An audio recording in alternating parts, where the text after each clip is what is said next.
All right, IM3 class. Today we are going over how to use law of cosines, how to find a missing angle measure in a triangle.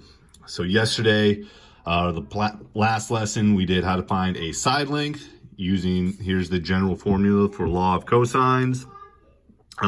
With a little bit of algebra, you can rearrange this to make an equation that's actually going to be a little bit easier to work with when trying to find an angle measure. So this is the equation, the formula we'll be using today.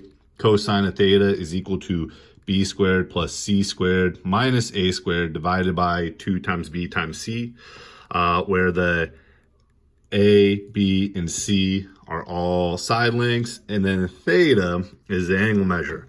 I have this circled here because it's important to remember that the A, side A, is always across from the theta. All right, so whatever angle measure you know, or whatever, not what you know, the angle measure that you are trying to find is going to be across from side A. B and C don't matter, those are interchangeable as long as A is across from the theta. So I'm going to work through an example from your worksheet that you're going to be doing for your assignment today. So here's how we're going to be using that formula. Cosine of theta is equal to b squared plus c squared minus a squared over 2 times b times c.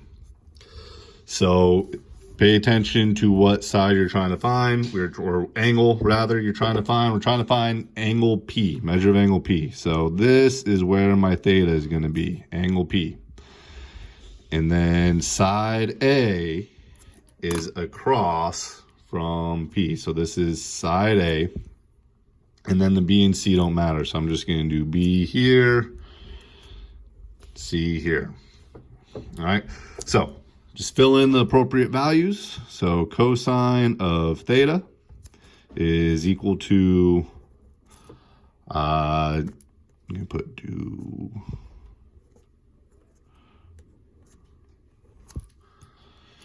B is 14, so 14 squared. C is 9,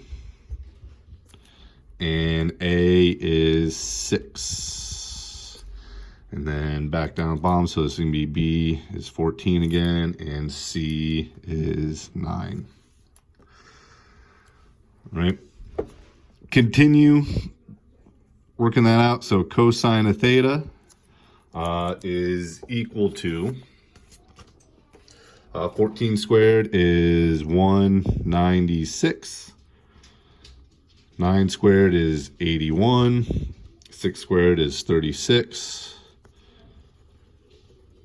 Divided by 252.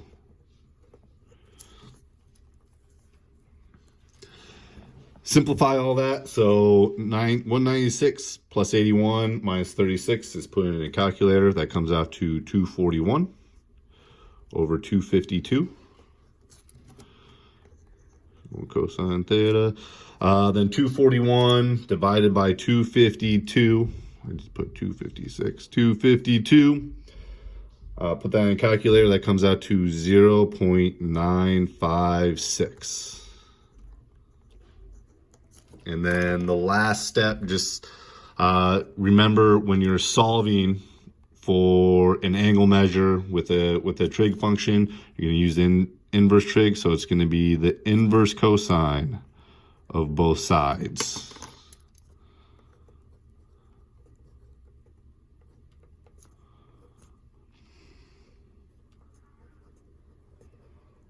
So that cancels out, and you get the inverse cosine of 0.9561 or 956. Just put that into your calculator. That comes out to 17.1.